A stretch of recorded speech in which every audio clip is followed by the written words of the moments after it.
Las noches son horribles, no puedo dormir, que siento que mi hija ya va a estar. Me paro aquí afuera y la espero. La señora Legorreta es una de las tantas madres que sufrieron la pérdida de una hija por desaparición forzada. Su niña tenía 9 años de edad cuando la enviaron a la tienda a comprar tortillas y nunca regresó. Lamentablemente, esta mujer vivió con angustia sus últimos años hasta su fallecimiento, pues a causa de una enfermedad partió de este mundo sin conocer el paradero de su pequeña. Y lo más impactante de este caso surgió cuando se descubrió la cruda realidad detrás de dicha desaparición. Una red de trata de personas de la cual casi se podía asegurar esta jovencita había sido víctima. Esas personas que se la robaron, que Dios les habla del corazón y que me la regresen, porque ya no aguanto más. Ya quisiera que mi bebé estuviera aquí.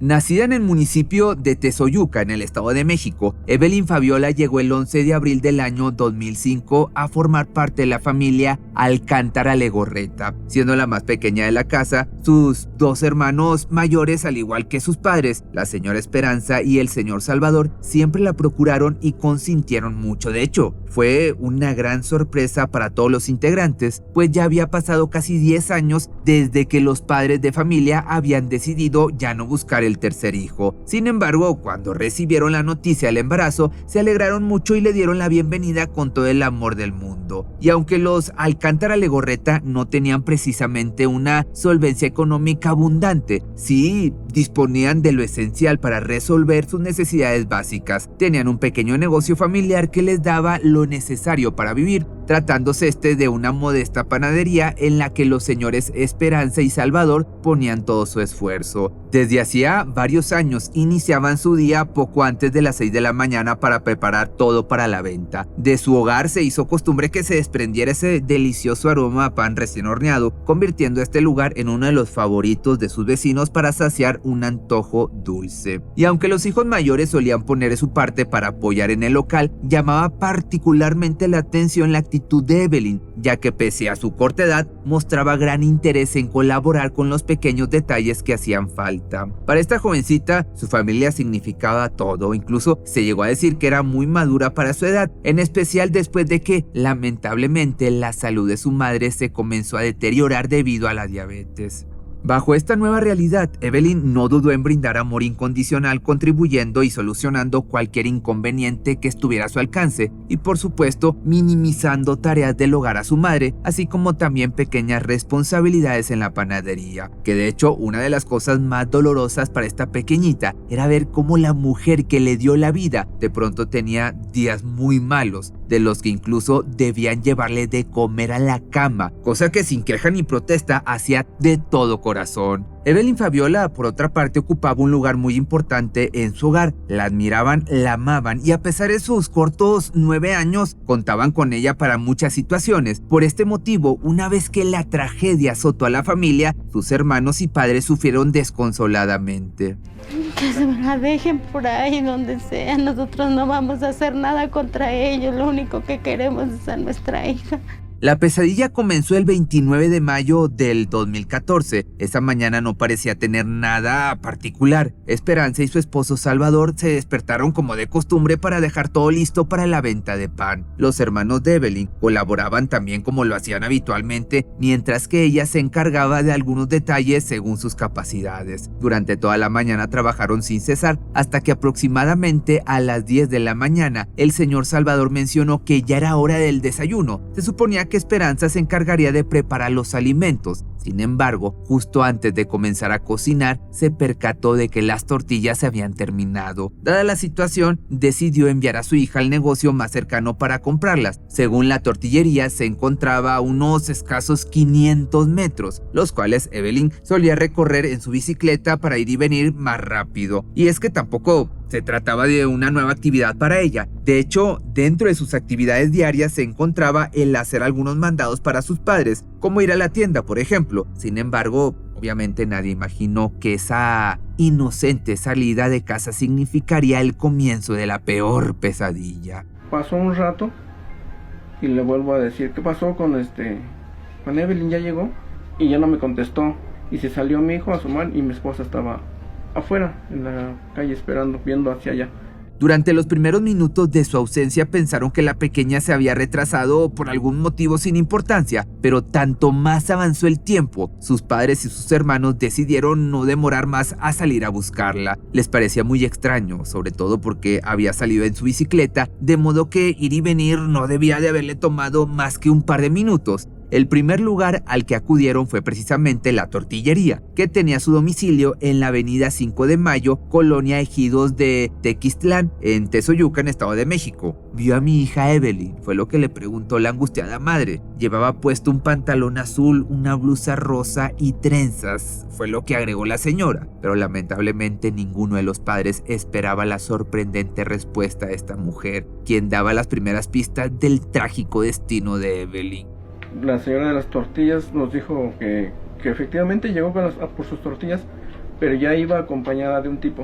Según el testimonio de la señora dueña del negocio, pensó que este sujeto era algún familiar o incluso uno de los hermanos de la niña, por lo que no hizo preguntas ni le pareció raro que al salir de la tienda, estos tomaran el rumbo contrario a la casa de la jovencita. Con cientos de preguntas entonces y el miedo en su máximo esplendor, los señores salieron a las calles a buscar a la pequeña. Miraban a todos lados gritando su nombre hasta que por azares del destino se encontraron con dos policías, mismos a los que le solicitaron ayuda. Sin embargo, pese a la supuesta respuesta positiva, bastaron un par de horas para demostrar que no estaban interesados en el caso, ya que fueron vistos en un puesto de comida disfrutando de la tarde como si no existiera la reciente desaparición de una menor.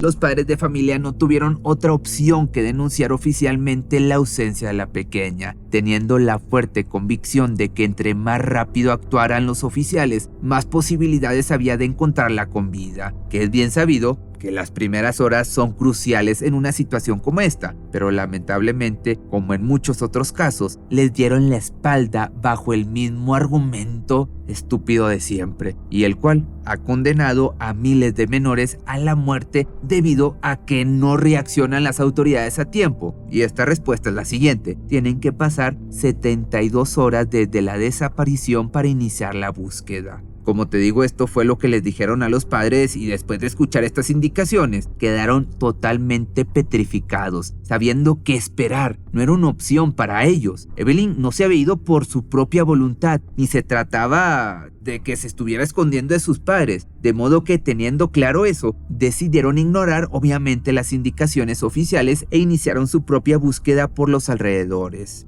En cuestión de minutos se corrió la noticia por el vecindario, causando terror e indignación. Siendo menor de edad, ¿cómo podrían esperar tanto? Por este motivo, los vecinos tomaron la iniciativa de unirse a la labor, liderados por los principales interesados, y salieron a las calles con volantes con el rostro de la pequeña, sus características principales y datos de contacto para quien supiera algo o hubiera visto algo sospechoso. Fueron tocando puerta por puerta reuniendo datos importantes, pegaron en los postes la fotografía de Evelyn, cuestionaron, caminaron decenas de cuadras alrededor, pero no hubo señales de su paradero. Entre más pasaban las horas, más se enfurecía la comunidad debido a la falta de respuesta policíaca. De hecho, tuvieron que ponerse de acuerdo para cerrar una de las avenidas principales y así llamar la atención exigiendo justicia. De esta manera, 48 horas después de la última vez que se vio con vida a la pequeña, finalmente estas autoridades inútiles se pronunciaron al respecto.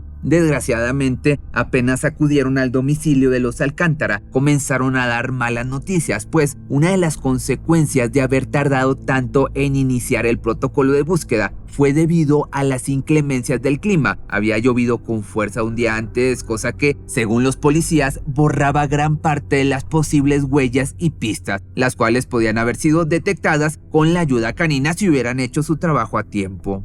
Ahora lo más factible era centrarse en los testimonios de la gente, tomando como principal referencia los datos que podía aportar la dueña de la tortillería. Fue entonces que se confirmó lo que anteriormente le había comentado a los padres. Un hombre de camisa roja iba en una bicicleta detrás de la pequeña, quien no solo se hizo pasar como otro cliente, sino que daba la impresión de ser pariente de Evelyn.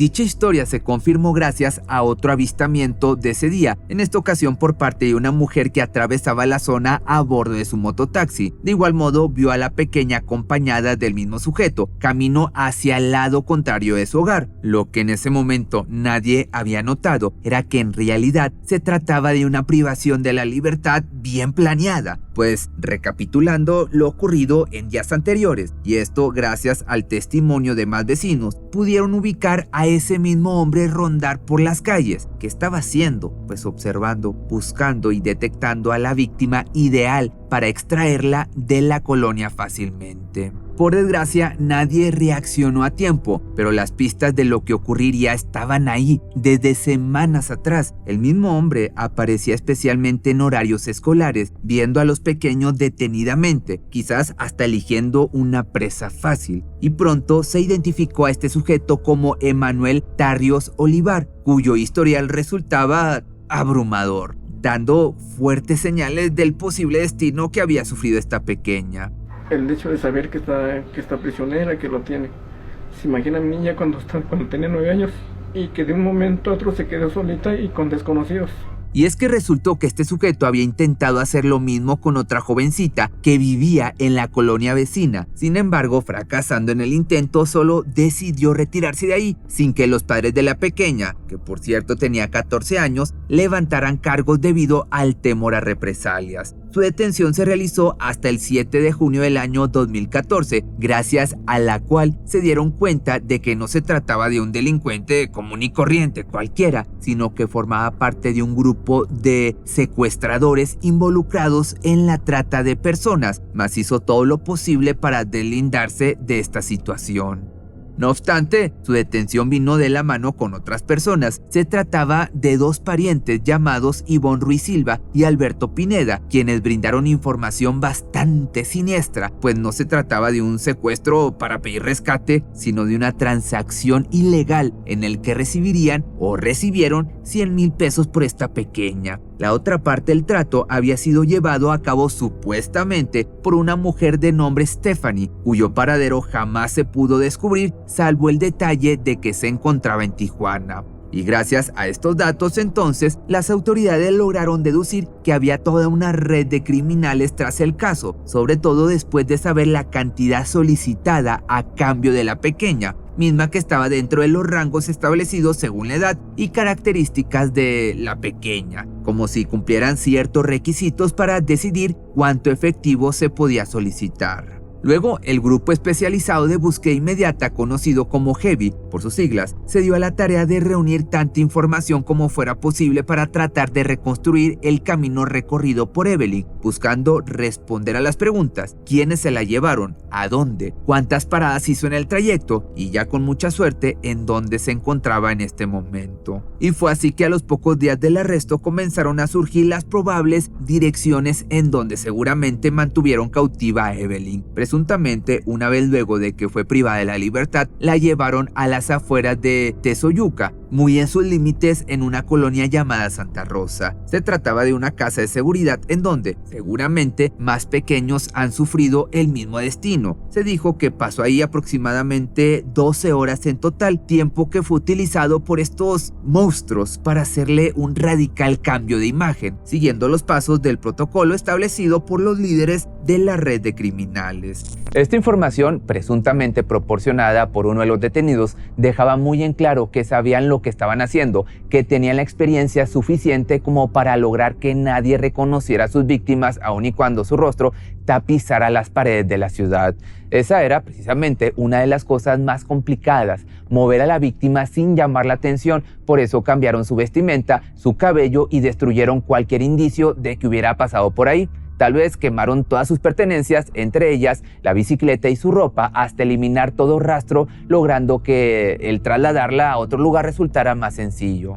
Una vez que cumplieron con las primeras reglas del protocolo, procedieron a llevarse a la niña de 9 años a las afueras de Puebla, donde se confirmó que existían al menos otras 3 casas de seguridad utilizadas por los delincuentes para mantener a sus víctimas bajo llave. Y aunque Manuel Tarrios Olivar había sido quien se llevó a la pequeña, era uno de sus parientes quien tenía las conexiones con al menos 5 grupos delictivos de trata de personas, siendo Tijuana la principal ciudad de operaciones. Sin embargo, la investigación también arrojó que gente de Estados Unidos sostenía tratos con uno de los parientes de Olivar, esto basándose en la cantidad de información extraída de una de sus computadoras, de la cual se pudieron rescatar contactos y nombres de ciudades como Minnesota, Texas y California. Lamentablemente para la familia Alcántara, se estaban enfrentando a criminales reales, experimentados, con cómplices, vínculos y contactos importantes distribuidos por los principales puntos de operaciones. Tenían a choferes de taxis como espías de la policía, daban datos sobre sus rutas, puntos de revisión y demás información que fuera de ayuda para poder evitar a la justicia, saliéndose con la suya prácticamente siempre. Y una de las cosas que más auxiliaba a la red de criminales era que contaban con elementos ex policías, quienes por razones desconocidas habían terminado en el otro bando de la ley, lo cual tampoco no es raro en este país, obteniendo dinero fácil dando información extraoficial difícil de adquirir. Y de igual forma, antes de su salida hacia Tijuana, sus captores ya sabían qué carreteras tomar, cuáles evitar, dónde había peligro de ser sorprendidos y por dónde resultaba más seguro. Cualquiera que fuera la ruta tomada hacia Tijuana, todos tenían algo en común, pues muchas de las víctimas y personas involucradas terminaban acudiendo a un punto clave para las transacciones. Se trataba de un bar llamado Adelitas Bar. Antes de que el establecimiento estuviera bajo la mirada policíaca, fungió como principal centro de operaciones. Decenas de mujeres sufrieron las consecuencias de ser forzadas a vender su cuerpo, dándole así ganancias millonarias a los dueños del bar y sus socios. Bueno, me obligaban a trabajar, a tener relaciones sexuales con los clientes y pues a bailar ahí mismo. El local desde fuera solo daba la impresión de ser otro lugar nocturno, sin embargo escondía cosas sumamente turbias. Por ejemplo, toda la logística de la trata de personas, así como también estaba diseñado para un escape rápido y eficaz en caso de recibir visitas inesperadas. La de la policía, obviamente, tenía puertas ocultas y pasadizos directos a un hotel, así como también atajos para el traslado efectivo de las víctimas. Y con esto te das cuenta de lo experimentados que eran en esta actividad, que también, según las averiguaciones, existe una posibilidad muy grande de que Evelyn hubiera transitado por ahí, al igual que otros 7 casos anteriores también investigados que tenían mucha coincidencia entre sí. Además, las autoridades pudieron llegar a información todavía más escalofriante de lo que ya te conté. Y es que había un libro con precios y datos bastante detallados con respecto a las víctimas. Según sus registros, se solicitaba una cantidad de 100,000 pesos por menores de edad para adopciones ilegales, mientras que 250,000 pesos por adolescentes que serían explotados y enviados a Estados Unidos. Sin lugar a dudas, la suerte de Evelyn se centraba en esas posibilidades, pero por más intentos que se hicieron para que Manuel Tarrios Olivar diera su ubicación exacta, nunca pudieron llegar a nada. El hombre daba declaraciones contradictorias y jamás se le vio la mínima intención de confesar la verdad. Pues dijo muchas contradicciones, muchas mentiras. La primera es que dijo que nunca conocía aquí. ¿Cómo es que no? Si tenían un terreno aquí, ¿no? Y el señor me dijo, es que con esto ya no vamos a poder venir para acá. Sorpresivamente y descaradamente también, los padres del acusado acudieron al domicilio de la familia Alcántara Legorreta con el propósito de abogar por él, asegurando su inocencia. Sin embargo, solo dieron datos que se utilizaron en su contra, ya que desmintieron el relato del propio acusado, quien anteriormente comentó nunca haberse aparecido por el área, mas sus padres terminaron por confesar que poseían un terreno cerca al lugar de los hechos. Existía más de un testimonio confirmando su presencia en la colonia el día de los hechos y semanas previas a este. Además, fue sorprendido intentando privar de la libertad a otra niñita de la colonia vecina, antes de Evelyn, claro. Esta información y demás pruebas recabadas por las autoridades fueron suficientes para que se le diera una condena de culpable, sentenciando a 32 años y 6 meses tras las rejas a esta persona. Sin embargo, a pesar de sus próximas 3 décadas en la cárcel, pues jamás se sinceró. Esto con el padre de la familia. El señor Salvador podía estar conforme con que el principal sospechoso de la desaparición de su hija estuviera sentenciado, pero de nada le servía verlo tras las rejas y aún así no decía dónde se encontraba su hija Evelyn. Y lastimosamente, desde entonces, la vida de los Alcántara Legorreta no volvió a ser la misma. De haber sido una familia unida y trabajadora, ahora solo despertaban para vivir un día más dentro de esta pesadilla que no tendría fin. La cantidad de dinero que demandaba una búsqueda efectiva terminó por dejar en la ruina a los padres de la familia. La panadería dejó de abrir sus puertas y la salud de la madre de Evelyn comenzó a sufrir las consecuencias de un estilo de vida repleto de estrés, sin descanso, de tristeza, que si bien la diabetes ya significaba un gran problema, poco a poco la fue consumiendo al punto de sumergirse en una depresión sin retorno. La señora Esperanza limitó su existencia a una búsqueda incesante. Aparte, pues, como te lo puedes imaginar, dejó de sonreír, de interesarse por otras cosas para hacer más llevadero su dolor. De hecho, solo se dedicaba a salir a la calle a buscar y preguntar por su hija. Los lugares como albergues, morgues, hospitales se volvieron su ruta diaria,